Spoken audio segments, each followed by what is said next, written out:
Ladies and gentlemen, welcome aboard Delta Airlines Flight 2998 bound for Atlanta, Georgia, with continued service to Dallas-Fort Worth International Airport. All carry-on items should now be stowed securely, either in an overhead bin or under the seat in front of you. All aisles, exits, and bulkhead areas should now be clear. All electronic devices should now be turned off and stowed, as they may interfere with the aircraft's navigational and communication systems. Once airborne, we'll let you know when you may use approved electronic devices, but note that some items may not be used at any time during the flight. You'll find a list of approved devices in the in-flight information section of Sky Magazine. If you're seated in an emergency exit, please review the responsibilities for emergency exit seating on the back of the safety information card located in the seat pocket in front of you. If you are unable or prefer not to perform these functions, please let us know and we'll be happy to find you another seat. As we leave the gate, please make sure your seatbelt is fastened. To fasten, insert the metal tip into the buckle and adjust the strap so it's low and tight across your lap. To release the belt, lift the top of the buckle. Remain seated with your seatbelt securely fastened anytime the seatbelt sign is on. Even if the sign is off, we ask that you keep the seatbelt fastened while seated in case we experience some unexpected turbulence. Passengers to comply with the posted placards and lighted signs located throughout the cabin, as well as any crew member instructions. Smoking is not allowed on any Delta flight, and federal law prohibits tampering with, disabling, or destroying a restroom smoke detector. There are 12 exits on our Boeing 747-400, 12 doors, 5 on each side of the main deck, and 1 door on each side of the upper deck. 8 of the doors on the main deck have detachable slides that can be used as rafts. The doors on the upper deck and those above the wings have slides that may be used in land evacuation only. All exits are clearly marked with an exit sign. However, if we experience a loss of power resulting in cabin visibility being reduced, white lights illuminating this aisle will guide you to red lights marking each of the exits. Please take a moment to find the exits closest to you, keeping in mind that your closest exit may be behind you. If there is a drop in cabin pressure, panels above your seat will open, revealing oxygen masks. If this happens, pull a mask towards you until the tube is fully extended. Place the mask over your nose and mouth, slip the elastic strap over your head, and adjust the mask if necessary. Breathe normally and note that oxygen is flowing, even if the bag doesn't inflate. Be sure to adjust your own mask before helping others. A water evacuation is unlikely during this flight. However, life vests are located under your seats in the economy cabin, and if you're seated in first or business class, life vests are either between your seats, under your seats, or in the compartment under your armrest. To use, pull the tab to remove the vest from its container. Open the pouch, slip the vest over your head, and fasten the 2 straps to the front of the vest, and then adjust the vest to fit loosely around your waist. As you leave the plane, inflate it by pulling down on the red tabs on the bottom of the vest, or manually inflate it by blowing into the tubes at shoulder level. You can activate a light by pulling down on the tab in front. Most seat cushions can be used for flotation as well. Before we take off, please be sure your seat backs are in the upright and locked position, your tray table is put away, and all carry-on items are securely stowed. As we come through the cabin for our final safety checks, please let us know if you have any questions. We all ask that you review the safety regulation card located in the seat pocket in front of you. Once again, welcome aboard Delta Flight 2928 to Atlanta, and thank you for flying Delta.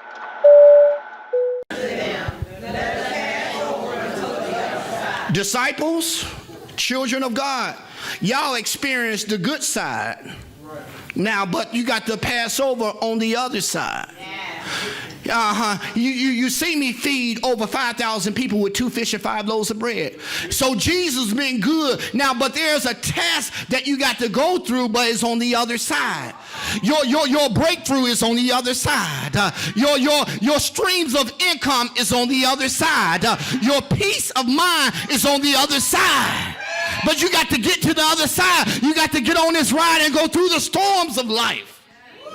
He said, boys, let us pass over unto what? The other side. Now check this out. Jesus wasn't with the boys when they went over on the other side, but he said, let us. Just assuring them that when you physically don't see me, my spirit is still in you. Jesus didn't go on the other side with them. They went. He went to the high mountains to begin to pray. And so sometimes we like, God, are you there? God, where are you? He said, I'm there. I will never leave you nor forsake you. I'm a present help in a time of trouble. I'm going to be there through the divorce. I'm going to be there when your children mess up. I'm there. Tell your neighbor, I'm there. I'm there. But it's on the other side where you find your miracle. Am I right, church? Amen. Amen. Give God a hand of praise. I know that was Z or Toys in there. Amen. Verse 36. He says, when they have sent away what? The multitude. Here we go, church. To get to the other side, Pookie and Shaniqua can't follow you on the other side. You got to send them jokers away. Tyrone and them and Boogeyman and them. Y'all know the street west side name. Who is Boogeyman? I don't want to be with no Boogeyman. What's your name, Boogeyman? Y'all trying to take everybody else on the other side with you. He said this. He said, the multitude, he said, you got to get away from them. When you have a lot of friends, you don't have a strong relationship with God. You don't. You don't. Jesus had 3 boys with him, Peter, James, and John. The other ones he didn't.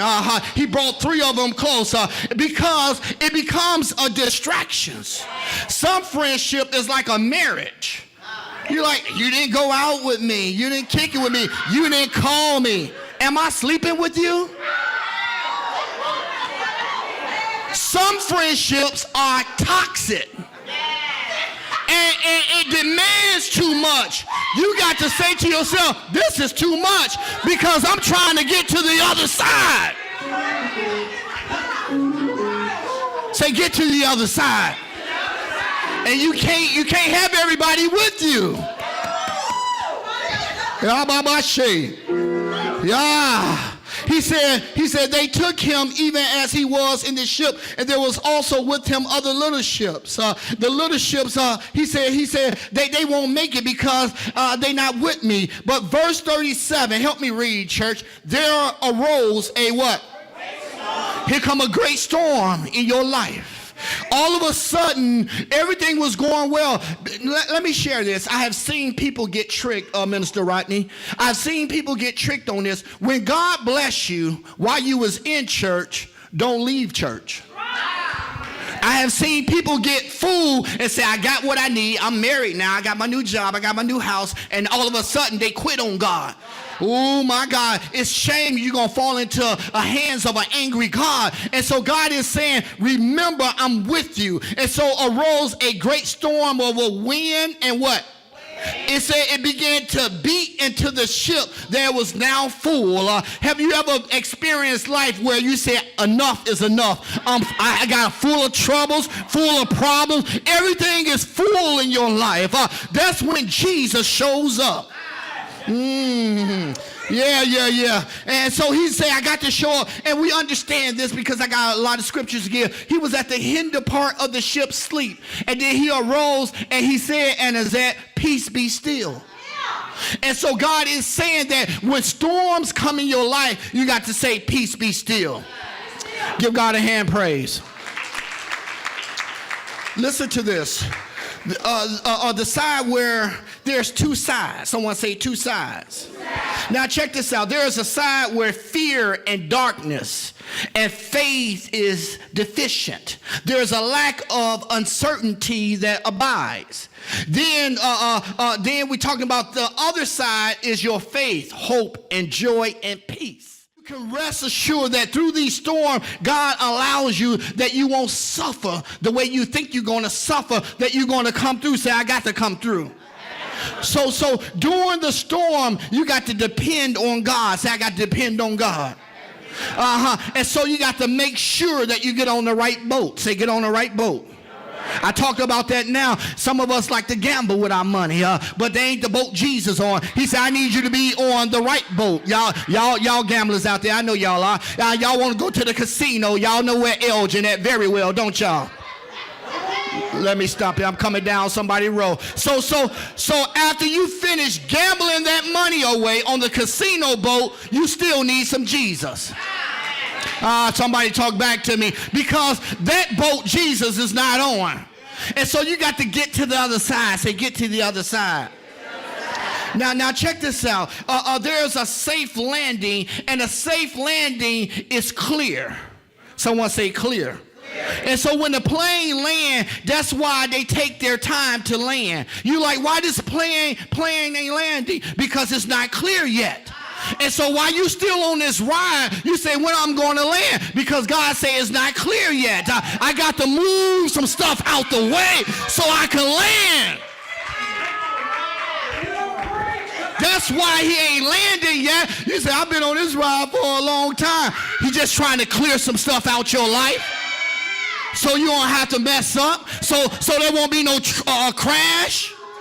God saying, go through the turbulence because that's the storm, but I want you to land very well. Say, you will land very well. Give God a hand praise.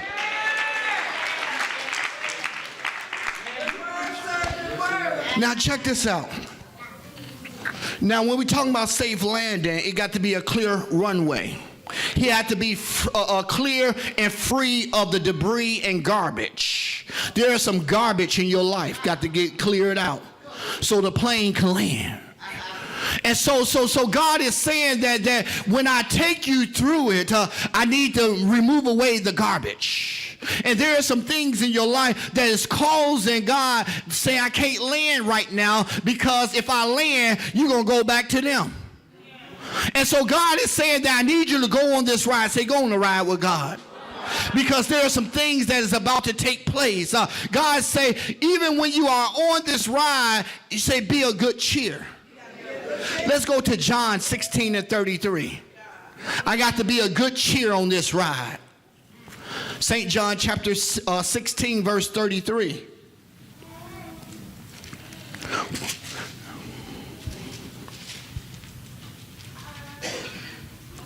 He said this. Let's read together. St. John chapter 16, verse 33. He says, these things I have what? That ye might have what? Peace. Now, peace is a decision. It's a choice that you decide to make in your life. Some of us just don't want to choose peace because we are familiar with chaotic. We familiar with a bunch of noise. We familiar with arguments and craziness. But God is saying you got to choose peace. Say you got to choose it. It's a matter of decision. Pastor, can you pray for me? After I pray for you, you're going to go back to do it anyway. Because your mind ain't made up. Make up your mind, then come for some prayer. How about that? I'm sweating with you, foaming at the mouth with you, and you go back to old boy anyway. And then have the nerve to bring old boy to church.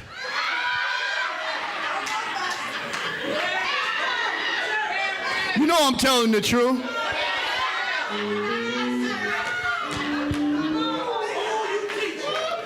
But God is saying that you got to choose peace. Say choose. He said, these things I have spoken unto you, that in me, someone say in God, you might have peace. Peace is not in things. It's in God. It's not wrong with having things, but don't allow the things to have you. How about that? He said, you might have peace in this world, that ye have what? Tribulation. But be of what? I have overcome the world. I'm an overcomer. The Bible, Paul said, nay, in all these things that you are what? Say, I'm more than a conqueror. Now, a storm is like this. It's disturbance. Now, disturbance of the normal condition of the atmosphere. Some of us got storms in our house and the atmosphere is chaotic. That's a storm.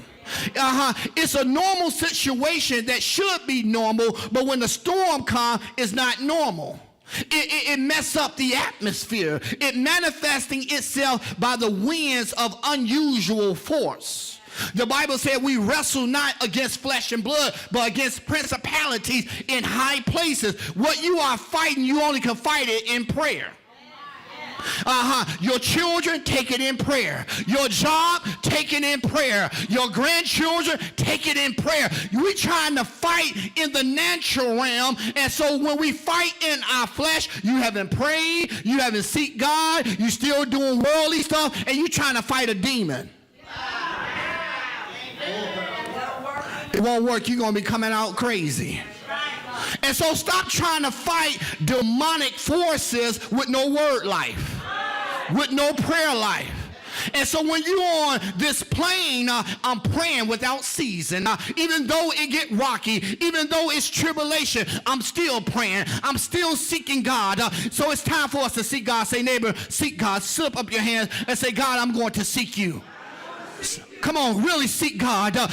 He said, I never promised you that this ride would be smooth, but I promise you, you will land well. And some of us is at the point, God, while the plane haven't landed, God said, I got to clear out some things in your life. You saying, God, when is my time? God say, don't wait, because I'm working some things inside of you. God, when you going to come through for me? He said, just hold on. I'm going to see you through the storm, but you got to hold on to God's unchanging hand. The Bible said, weeping may endure for the night, but joy cometh in the morning. Come on, church. It's morning time. He turned my morning into dancing. Is there morning time for someone? Stand to your feet. Stand to your feet. God never promised us a smooth ride, but a safe landing. There is someone here. I'm not done be teaching this for the next several